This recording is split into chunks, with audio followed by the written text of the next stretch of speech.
So let us now look at the 10 steps that you will be using to be an effective mentor. There are 10 steps. The first step is invariably the mentee chooses the mentor, whether it is an voluntary or whether it is a formal relationship mentee-mentor initiative started in any organization, or whether it is beyond that scope, whether it is in your personal life where you want to mentor somebody.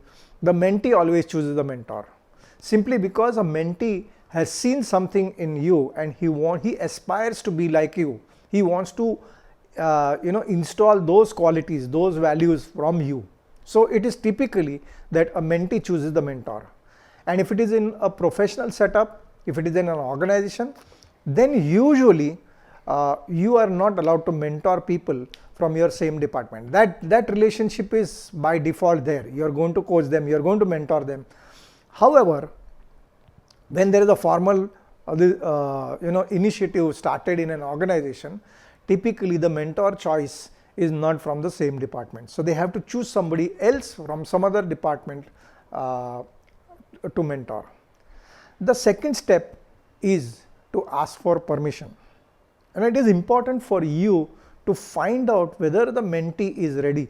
If in a place where it is an informal thing, where the mentee comes to you and says that I would like to be mentored by you, this permission is already there. Now that shows the openness of that person to your mentoring. So getting permission, and you have to use this step as many times as possible. It's not that just because they come to you and they're ready for mentoring. It's not really true. You have to check their openness at every single point of time. So when in a formal mentee-mentor initiative in our organizations, the first meeting is to set up and to find out whether there's a good match between the mentee-mentor. And both of them need to have that kind of comfort level to work with each other. So getting this permission is the skill of the mentor. Sometimes what you will find that people are not open for your coaching or mentoring, and that's why you need to ask that permission so that they become open at that point of time. And if you find that they are not open, then you can defer the coaching or a mentoring session.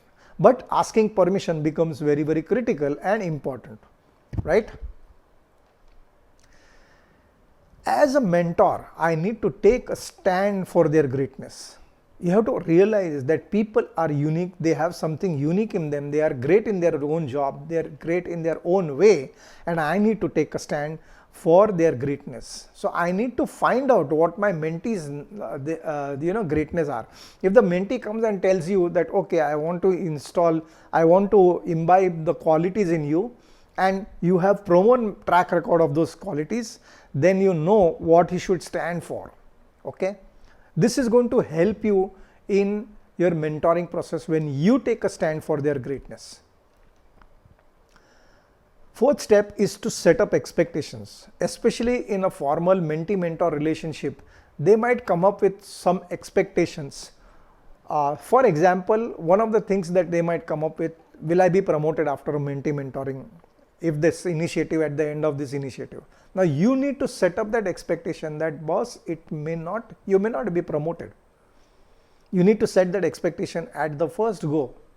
Then you have to create boundaries through which we can play. Remember, we spoke about the rules and regulations for everything. Everything has the rules and regulations in life. It is to make that whole game beautiful and wonderful and enjoyable to play. Okay, so you need to set those boundaries where they can play. And then you can talk about whether it's a skill-based coaching, skill-based mentoring, or whether it is going to be larger to life, where you're going to really work on their value systems, right? So set expectations, boundaries, and goals. Fourth step. And you have to set up agreements, because you don't have to manage people, you have to manage agreements.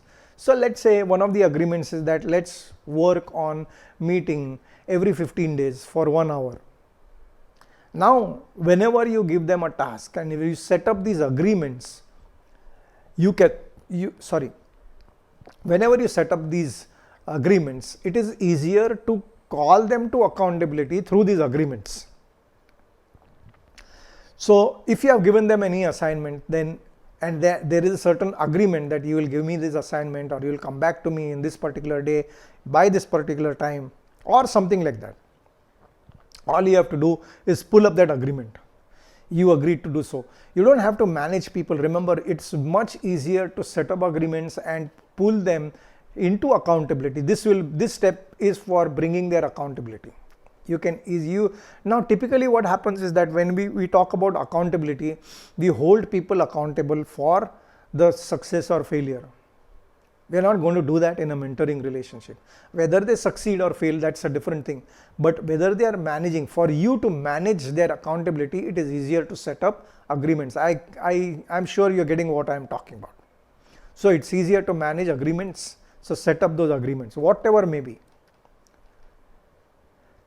So do not establish outcomes, let the outcomes whatever may be. However, establish behaviors. What kind of behavior do you want? What is the activities? What are the activities that we are going to use so that and what direction do you want to go? So do not establish outcomes. That is important. Let the outcome comes from people. For which the seventh step is that you must have dedicated time. It is your responsibility to keep, however busy you are, you will have to keep this 1 hour, whatever the agreements are between you and your mentee. It is your job to keep aside this dedicated time for that person. If these timelines are not met by you, then it's going to be a failed relationship. So set up a dedicated time for this. And it can be at your convenience, whether it is one-to-one, it is face-to-face, it is online, it is on a phone, everything is possible. All possibilities are there. And today with the kind of technology that we have, this dedicated time needs to be set up and need to be adhered to. Use appreciation. We are so good at criticizing. We are so good at shouting at people, yelling at them. But when it comes to appreciation, our hearts are dry. As a mentor, your focus must be, if you are standing for that greatness, I bet you will appreciate every possible thing that person does. Not like everything that he does, but whatever deserves appreciation, you have to learn to appreciate. The details of what the other person has done is what really requires appreciation, which honors that person. Learn to honor that person. He might be much junior to you, but that doesn't mean that you are high above and he is low below. No, that's not a mentee-mentor relationship. And appreciating people is going to bring you much more closer. Every opportunity you find to appreciate them, find out simple ways and means how you can appreciate them. Writing a small, simple handwritten note, giving them some small, token of appreciation. I still remember one of my participants a long time back. He used to travel a lot and he used to get these coins which you can't return. Nobody takes coins back. So what he started doing is that for everything that he wants to appreciate, he started to give people one coin from his collection. Because he had a lot of coins, he did not know what the hell to do. So see, remember that it's not what you do, it is how you do. And the emotion behind what you do is what really matters, and that's how people will feel appreciated. The more you appreciate, the more closer you will be with your mentee.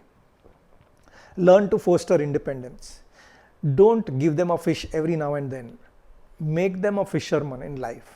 Let them learn how to fish, and that's what fostering independence is. Okay? And finally, the 10th step is to measure results. Because if you don't know how to measure results, how will you know whether your mentoring or your coaching for that matter is successful or not? So find out ways and means to measure the results of your mentoring or coaching sessions. So these are the 10 steps that you will use to overcome and not overcome, to be an effective mentor, right?